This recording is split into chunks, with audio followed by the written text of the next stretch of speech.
전업주부 재산 분할 비율, 기여도 입증에 따라 달라져. 평생 전업주부로 살다 배우자와 이혼을 앞두고 있습니다.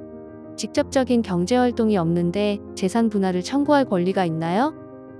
안녕하세요. 법무법인 로블입니다. 배우자와 이혼을 진행하면 재산 분할부터 양육권, 위자료 등 여러 권리를 본인에게 유리한 방향으로 끌어내려 하다 보니 쉽게 분쟁이 해소되지 않는 사례가 많습니다. 특히나 재산 분할의 경우 이혼에 있어 주된 쟁점이 되는 요소라 갈등이 더욱 첨예하고 치열한데요. 현재 이혼을 고려하는 전업주부라면 대부분 비슷한 고민과 막연함을 갖고 계실 것입니다. 결혼 후 경제활동을 하지 않고 가사에 전념해왔는데 재산 분할 시 그에 대한 기여도를 어떻게 주장할지 몰라 난관에 부딪힌 분들이 많습니다. 때로는 경제활동을 한 경우에만 기여도 주장이 가능하다는 잘못된 말만 듣고 지레 겁을 먹고 포기하려 하는 경우도 적지 않은데요. 결론부터 말씀드리자면 전업주부 재산 분할 불리하지 않습니다. 다만 유리하게 끌어가려면 반드시 적절한 시기에 이혼 대리인을 찾아 논의하고 방법을 모색해야 한다는 점은 꼭 기억해 두시길 바랍니다. 분할 대상에 포함되는 재산. 재산 분할을 유리하게 진행하기 위해서는 우선 대상이 무엇인지 파악하는 것이 중요합니다. 이혼 시 재산 분할에서 다루는 대상은 부부의 공동재산입니다.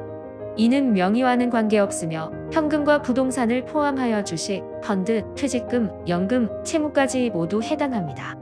이때 서로 직장에 다니며 맞벌이로 경제활동을 해온 가정은 그나마 기여도를 판단하고 가르기 쉬울지 모릅니다.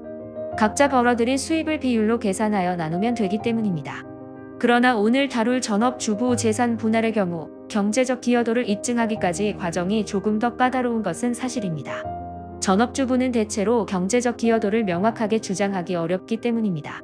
하지만 그렇다고 해서 특별히 불리하거나 입증이 불가능한 것은 아닙니다. 전업주부로서 주장할 수 있는 기여로는 무엇이 있을까요? 전업주부 재산 분할을 앞두고 있다면 자녀 양육 및 가사를 도맡아온 부분을 피력해야 합니다. 혹은 배우자가 벌어온 수입, 생활비 등을 저축과 투자로 재산 증식에 기여했다면 이 또한 경제적 기여로 보고 그만큼의 분할을 더 받을 수 있습니다. 쉽게 말해 간접적으로라도 경제활동을 도왔다면 전업주부 역시 충분히 기여도를 입증하고 50%까지 재산 분할을 받는 게 가능하다는 점입니다. 결국 공동 형성 재산에 대한 간접적인 기여도를 입증하는 것이 전업주부 재산 분할의 쟁점이라고 보시면 되겠습니다. 혼인 기간이 짧아도 인정받을 수 있습니다. 혼인 기간이 짧은 경우 기여도 입증 방법은? 기여도는 혼인 기간에 따라서 차이가 생길 수 있습니다. 만약 결혼 기간 1년이 되지 않은 신혼부부라면 결혼식을 준비하며 들어간 비용, 혼수, 예단, 예물, 결혼 지참금 등을 대상에 포함할 수 있습니다. 혼인 기간이 길다면 당연히 가정 안에서 그간 본인이 행한 역할, 그를 뒷받침할 증거를 통해 정당하게 전업주부 재산 분할을 청구할 수 있습니다. 그러나 명심하셔야 할 점이 하나 있는데 재산 분할은 이혼 성립 후 2년이 넘으면 소멸하는 권리입니다. 따라서 시간이 지나기 전에 철저히 대비해야 조금이라도 더 유리한 결과를 얻을 수가 있습니다.